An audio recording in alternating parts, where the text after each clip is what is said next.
jantung Pulau Jawa, di antara gemuruh pepohonan dan bisikan angin pegunungan, hiduplah sebuah legenda yang kisahnya selalu diakhiri oleh darah dan air mata. Ini bukan sekadar kisah cinta. Ini adalah epitaf kehormatan, sebuah babak kelam di mana martabat sebuah kerajaan dipertaruhkan melawan kesombongan sebuah imperium. Namanya adalah Dyah Pitaloka Citraresmi, putri mahkota dari kerajaan Sunda Galuh Pajajaran, yang senyumnya secantik bunga teratai, namun takdirnya segetir racun. Bayangkan atmosfernya, istana gemerlap, dihiasi emas dan permata, tapi di dalamnya bersembunyi ketakutan yang mencekik. Di seberang lautan, Majapahit, raja dari segala raja, memandang dengan mata tajam, haus akan dominasi total. Pernikahan yang seharusnya menjadi jembatan perdamaian, berubah menjadi jebakan maut yang direncanakan dengan sangat rapi. Sebuah pertunjukan sinematik di mana cinta, politik, dan kehormatan akan berbenturan di padang bubat, meninggalkan noda darah abadi pada kanvas sejarah Nusantara. Bersiaplah, karena tirai telah dibuka untuk babak paling tragis dari seluruh sejarah.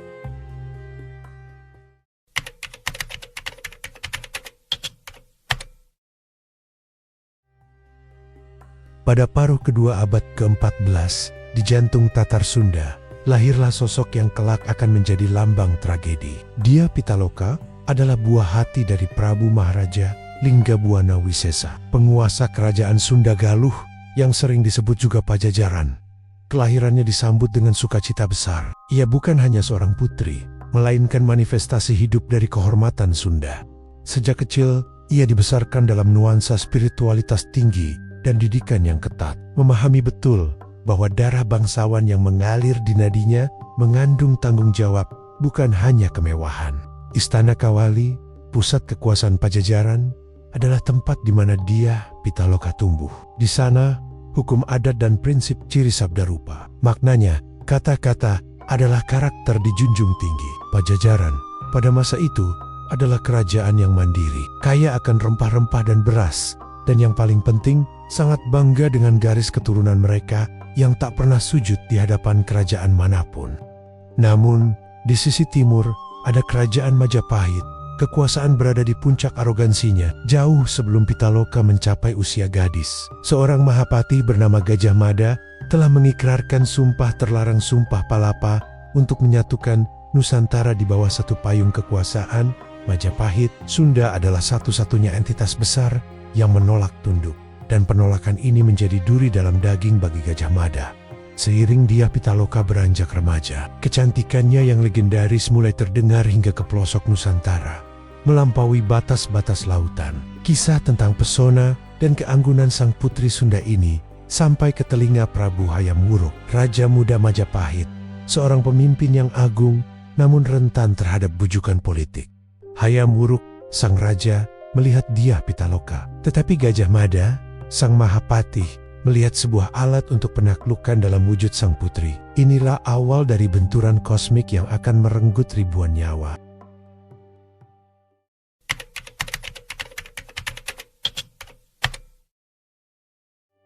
Ketika lamaran resmi datang dari Majapahit, seluruh istana Kawali diliputi oleh euforia dan ketakutan yang campur aduk. Prabu Linggabuana melihat ini sebagai kesempatan untuk mengakhiri perselisihan abadi dengan cara terhormat. Sebuah pernikahan politik yang setara. Dyah Pitaloka sendiri, sebagai putri yang taat, menerima takdirnya. Ia akan menjadi ratu di imperium terbesar se-Asia Tenggara. Sebuah kehormatan yang tak terbayangkan. Namun, di balik kegembiraan itu, ada celah yang sangat halus namun mematikan dalam komunikasi diplomatik. Prabu Linggabuana mengirimkan surat balasan yang jelas. Dyah Pitaloka akan datang ke Majapahit sebagai pengantin dari kerajaan yang setara, bukan sebagai persembahan atau upeti dari kerajaan taklukan. Pada tahun 1357 Masehi, rombongan besar dari Pajajaran bergerak menuju Majapahit. Ini bukan hanya perjalanan pernikahan, ini adalah pawai kedaulatan. Di dalamnya terdapat Prabu Linggabuana sendiri, Dyah Pitaloka, para menteri, dan rombongan prajurit pengawal yang sangat banyak. Mereka berlayar dengan kapal-kapal megah, membawa harta dan harapan. Kedatangan mereka tidak diarahkan ke istana Majapahit yang megah. Sebaliknya, Atas instruksi Gajah Mada, rombongan Sunda diarahkan untuk beristirahat di sebuah lapangan terbuka di luar kota yang dikenal sebagai lapangan Bubat. Saat rombongan Sunda beristirahat, ketegangan mulai terbangun seperti awan badai. Gajah Mada bergerak cepat. Ia memanggil para menteri dan patih Majapahit, mengumumkan rencananya yang keji.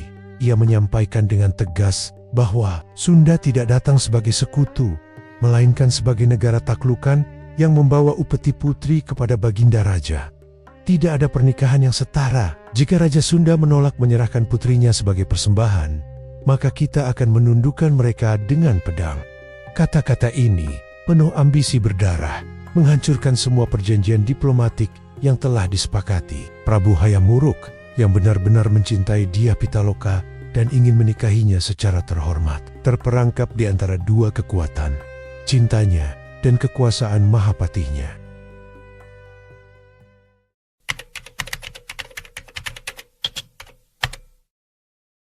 Ketika utusan Majapahit tiba di Bubat dengan ultimatum Gajah Mada agar Prabu Linggabuana menyerahkan Dyah Pitaloka sebagai upeti. Sejarah mencatat respons sang Raja Sunda dengan huruf-huruf emas.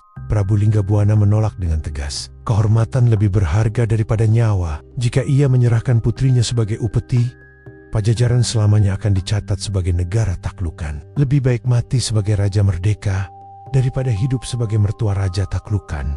Keputusan telah dibuat. Di lapangan Bubat yang tenang, ketegangan meledak menjadi tragedi yang mematikan. Pasukan Majapahit yang telah dipersiapkan oleh Gajah Mada mengepung rombongan Pajajaran. Meskipun kalah jumlah dan jauh dari markas, prajurit Sunda bertarung dengan keberanian yang terinspirasi oleh kehormatan raja mereka. Sebelum pertempuran dimulai, Prabu Linggabuana sempat diberi pilihan untuk kembali. Ia menolak karena menyadari bahwa kembali tanpa Pitaloka atau menyerahkan Pitaloka akan sama-sama merusak martabat Sunda. Beberapa sumber, termasuk Pararatun, mengindikasikan bahwa Hayam Wuruk sebenarnya tidak mengetahui rencana Gajah Mada secara keseluruhan dan sangat menyesali insiden Bubat. Namun, sebagai raja, ia tidak mampu sepenuhnya mengendalikan ambisi Mahapatihnya, sebuah kelemahan fatal bagi seorang pemimpin. Hampir seluruh rombongan Sunda, termasuk Prabu Linggabuana, gugur dalam pertempuran ini. Mereka tidak menyerah, mereka melakukan perang puputan, berjuang hingga tetes darah terakhir demi mempertahankan kedaulatan. Setelah mendengar ayahnya dan seluruh pengiringnya tewas, Dyah Pitaloka menghadapi pilihan yang mengerikan: menjadi Ratu Majapahit dalam status sebagai rampasan perang, atau mati demi menggenapi janji ayahnya akan kehormatan abadi. Dalam adegan yang paling sinematik dan menyayat hati, Dyah Pitaloka mengambil keputusan. Ia tahu bahwa jika ia hidup dan menikah dengan Hayam Wuruk, ia akan selamanya menjadi simbol kekalahan dan penaklukan Pajajaran. Di tengah tumpukan jasad prajuritnya, Dyah Pitaloka mengambil kerisnya. Ia tidak ingin menjadi alat politik, apalagi mahkota yang dinodai oleh darah bangsanya sendiri. Dalam kesunyian Bubat, ia mengakhiri hidupnya sendiri. Kematiannya bukan bunuh diri yang putus asa, melainkan manifestasi politik tertinggi dari kehormatan.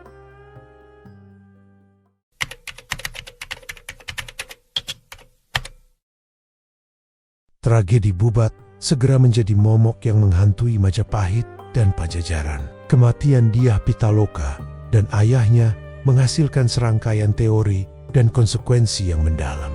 Teori yang paling kuat ialah bahwa Bubat adalah konflik internal Majapahit yang dieksekusi melalui subjek Sunda, Gajah Mada, yang ambisinya melampaui etika diplomatik, memanfaatkan kesempatan lamaran kerajaan untuk memaksakan Sumpah Palapa. Dampaknya, Gajah Mada dituduh oleh banyak pihak di Majapahit telah bertindak terlalu jauh. Sumber menyebutkan bahwa Gajah Mada kemudian dinonaktifkan atau dipensiunkan, dikenal sebagai Amukti Palapa. Kematian Dyah Pitaloka menghancurkan hati Hayam Wuruk dan secara tidak langsung melumpuhkan karier politik Mahapatih yang sangat berkuasa itu. Pasca tragedi Bubat, muncul teori yang kemudian menjadi adat atau mitos di Pasundan atau Jawa Barat. Isi mitos tersebut ialah terdapat semacam pantangan atau larangan bagi orang Sunda untuk menikahi orang Jawa, khususnya dari Jawa Tengah atau Jawa Timur. Sebagai bentuk penghormatan abadi terhadap pengorbanan Dyah Pitaloka, ini adalah respons psikologis kolektif atas trauma sejarah yang mendalam sebuah janji tak tertulis untuk tidak lagi tunduk pada kekuasaan Majapahit. Peristiwa Bubat menciptakan jurang psikologis dan politik yang nyata antara dua kebudayaan besar ini. Tragedi Bubat adalah kegagalan komunikasi tertinggi. Pajajaran datang untuk pernikahan setara atau mitra. Majapahit di bawah Gajah Mada mengartikannya sebagai penyerahan atau fasal. Ini bukan sekadar bentrokan pedang, melainkan benturan interpretasi kedaulatan.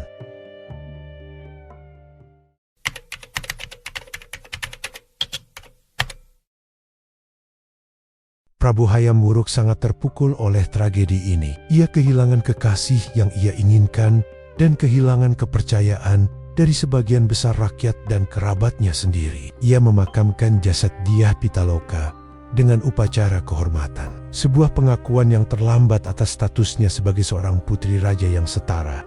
Sementara itu, di Kawali, Pajajaran, kabar duka ini menghantam seperti gelombang tsunami. Raja Linggabuana dianggap sebagai pahlawan yang gugur demi martabat bangsa. Pajajaran memang tidak ditaklukkan secara fisik, namun secara psikologis, kerajaan itu terluka parah. Hubungan diplomatik terputus total. Kematian Dyah Pitaloka dan pengikutnya menjadikan Bubat sebagai simbol perlawanan tanpa kompromi. Ia adalah Antigani versi Nusantara, seorang putri yang mengedepankan hukum kehormatan di atas hukum politik. Kisah Dyah Pitaloka mengajarkan sebuah pesan yang menggema melintasi zaman, bahwa kedaulatan dan martabat tidak dapat dinegosiasikan. Lebih baik hancur dalam kehormatan daripada hidup dalam penistaan. Ambisi seorang individu Gajah Mada dapat menghancurkan jembatan perdamaian yang dibangun oleh niat baik dua bangsa. Dyah Pitaloka membuktikan bahwa bahkan dalam posisi terlemahnya, seorang individu dapat membuat pilihan yang memiliki dampak politik dan sejarah yang abadi. Kematiannya adalah pesan politik terakhirnya kepada Majapahit. Kebenaran yang mencekik adalah peristiwa Bubat yang begitu brutal dan masif, seolah-olah hanya menewaskan sang putri dan rombongan raja. Namun, apa yang tidak pernah diceritakan dalam buku sejarah adalah efek domino yang jauh lebih mengerikan. Beberapa tahun setelah Bubat, Hayam Wuruk yang hancur karena penyesalan dan tekanan politik, memutus total dukungan kepada Gajah Mada yang kemudian diasingkan secara politik. Setelah kematian Hayam Wuruk, Majapahit sang imperium dikdaya justru memasuki fase kemunduran cepat dan tak terhindarkan. Inilah twistnya. Kematian seorang putri tunggal Dyah Pitaloka adalah kutukan yang tidak disadari. Darah yang tumpah di Bubat, alih-alih menegaskan dominasi Majapahit, justru menjadi racun yang secara perlahan, namun pasti menghancurkan pondasi imperium tersebut dari dalam. Tragedi Dyah Pitaloka bukan hanya mengakhiri hidupnya, itu adalah awal dari senja Majapahit. Sebuah kehancuran yang dipicu oleh kesombongan dan darah tak berdosa yang ditumpahkan di sebuah padang bernama Bubat. Ia mati demi kehormatan Pajajaran, tetapi jiwanya yang marah membalas dengan menghancurkan imperium Majapahit.